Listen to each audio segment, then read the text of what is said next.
छात्रों, आज हम एक नए शीर्षक को लेकर उपस्थित हुए हैं।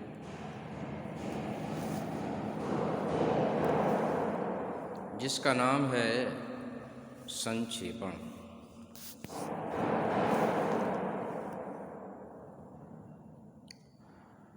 आज हम संक्षेपण को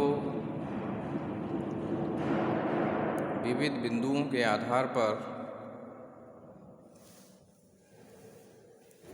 समझने का प्रयास करेंगे।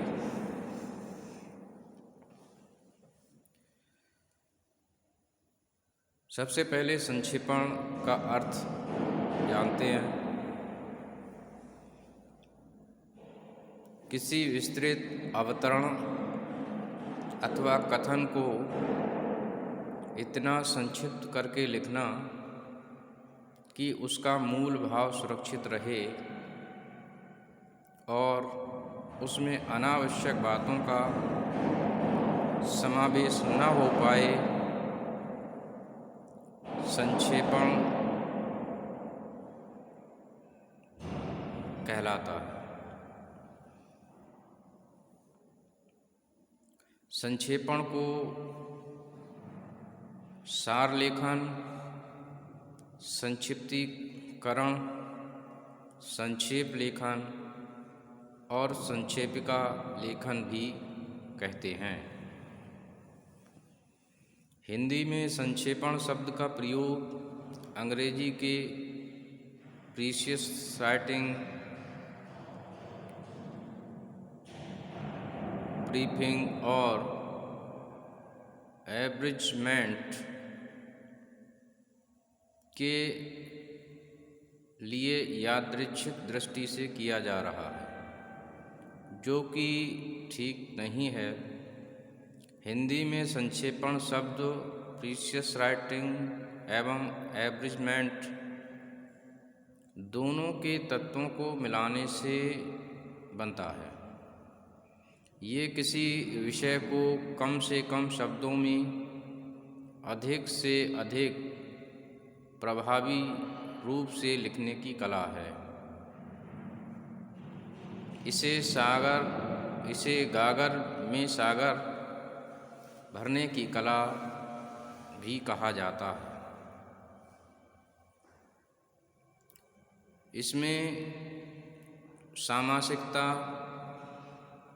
एवं सूत्रात्मकता होती है। संक्षेपण में भाषा की समाहार शक्ति और शब्दों की मितव्ययिता की भी परीक्षा होती है। अब हम संक्षेपण के अर्थ के बाद संक्षेपण की परिभाषाओं को देखेंगे। संक्षेपण को अनेक विद्वानों ने परिभाषित किया है, जिनमें से कुछ परिभाषाएं इस प्रकार हैं। डॉक्टर मानसिंह वर्मा के अनुसार किसी कथ्य की संक्षिप्त एवं स्वयं में पूर्ण प्रस्तुति ही संक्षेपण है। राम विनायक सिंह के अनुसार किसी भी लिखित या कथित विषय के तथ्यों को स्पष्टता और पूरे अर्थबोध के साथ संक्षिप्त कर देने की कला को सार लेखन या संक्षेपण कहते हैं।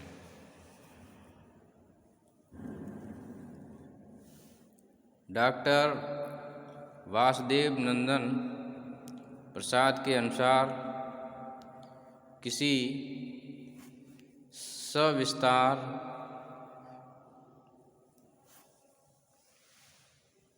विवरण, सविस्तार व्याख्या, वक्तव्य, पत्र,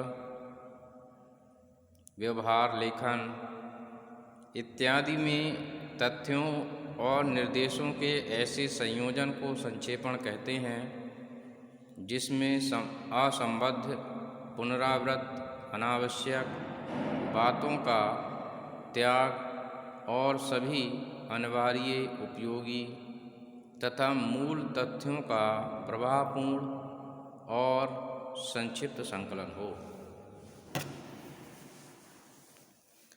शैलेंद्रनाथ श्रीवास्तव के अनुसार संक्षेपण वह रचना रूप है जिसमें समाज शैली के माध्यम से किसी रचना का सार तत्व उपस्थित किया जाता है।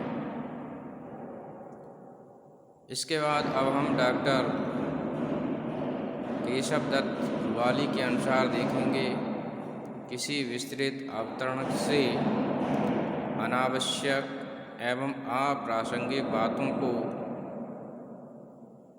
हटाकर उसके महत्वपूर्ण तथ्यों को लगभग 1/3 शब्दों में व्यक्त कर देना सार लेखन या संक्षेपण कहलाता है। इन परिभाषाओं से स्पष्ट है कि संक्षेपण अपने आप में एक पूर्ण रचना है। उसे पढ़ने या सुनने के बाद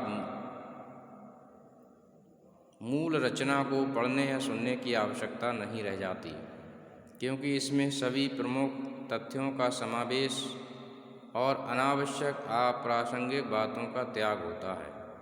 इस प्रकार कम शब्दों में अधिक विचारों को सरल, स्पष्ट और सुबोध शैली में प्रस्तुत करना ही संक्षेपण कहलाता है। अब हम आदर्श संक्षेपण की विशेषताओं को जानेंगे कि आदर्श संक्षेपण में कौन कौन सी विशेषताएं होनी चाहिए, ये भी जानना परम आवश्यक है। इसमें कौन कौन सी विशेषताएं होनी चाहिए, इस पर अब हम बात करेंगे। संक्षेपण की विशेषताएं, क्योंकि संक्षेपण की विशेषताओं के आधार पर ही हम एक आदर्श संक्षेपण कर सकते हैं। सबसे पहली विशेषता है संक्षिप्त अभिव्यक्ति। संक्षेपण के मूल में संक्षेप है, अतः संक्षेपण की महत्वपूर्ण विशेषता उसका संक्षिप्त रूप है। मूल विषय को इस प्रकार प्रस्तुत किया जाना चाहिए कि उससे मुख्य भावों की संक्षिप्त एवं सुस्पष्ट अभिव्यक्ति हो सके, किंतु संक्षिप्तता के आदेश में मुख्य भावों की अवहेलना नहीं की जानी चाहिए। संक्षेपक का कौशल इसी में है कि वह विषय को विस्तार को सीमित एवं संक्षेप रूप में कितनी स्पष्टता के साथ व्यक्त करता है। दूसरी विशेषता भावों की क्रमानुसार अभिव्यक्ति है। संक्षेपण का दूसरा आवश्यक गुण यह है कि उसमें मूल अवतरण के सभी मुख्य भावों की क्रमबद्ध अभिव्यक्ति की जाए। भावों की अभिव्यक्ति में क्रम की उपेक्षा करने पर विचारों का क्रम टूट जाएगा और विषय वस्तु विशृंखलित हो जाएगी। अतः संक्षेपण करते समय ये बात पूरी तरह चाहिए कि भावों की अभिव्यक्ति में क्रम भंग न हो, इस बात का ध्यान रखना चाहिए। अगला बिंदु है शुद्धता।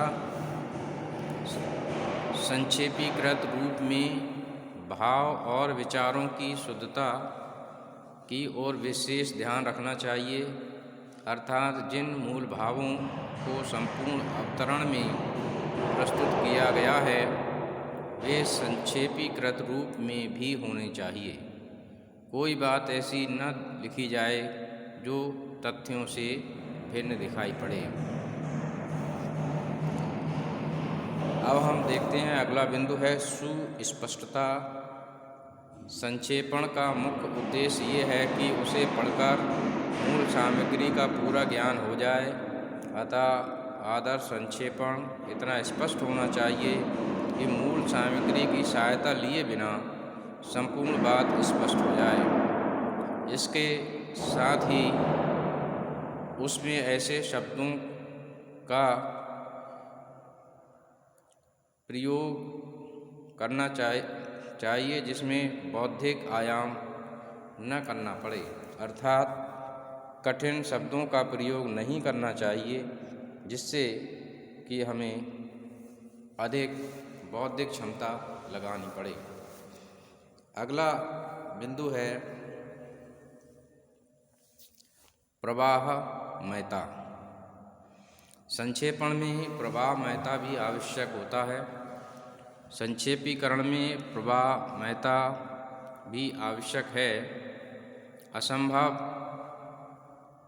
और विशृंखलित शब्दों और वाक्यों के प्रयोग से बचना चाहिए।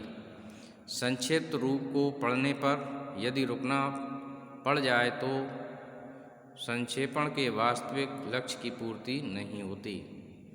पूर्णता तथा बोधगम्यता। संक्षेपण स्वयं में पूर्ण होना चाहिए। उसे पढ़कर मूल सामग्री के संपूर्ण तथ्य समझ में आ जाने चाहिए। इसके साथ ही कुशल संक्षेपण की भाषा व शैली का प्रयोग करना चाहिए जो सामान्यतः बोधगम्य हो। यद्यपि भाषा में शब्द सौंदर्य का अपना महत्व है, तथापि किसी भी शब्द के प्रति मोह के कारण उसका अनावश्यक प्रयोग नहीं करना चाहिए। इससे मूल वस्तु समझने में बाधा उत्पन्न हो सकती है। तात्पर्य ये है कि एक आदर्श संक्षेपण वही है जो संक्षिप्त होते हुए भी पूर्ण हो, सुस्पष्ट हो तथा जिसमें भावों की क्रमबद्धता हो।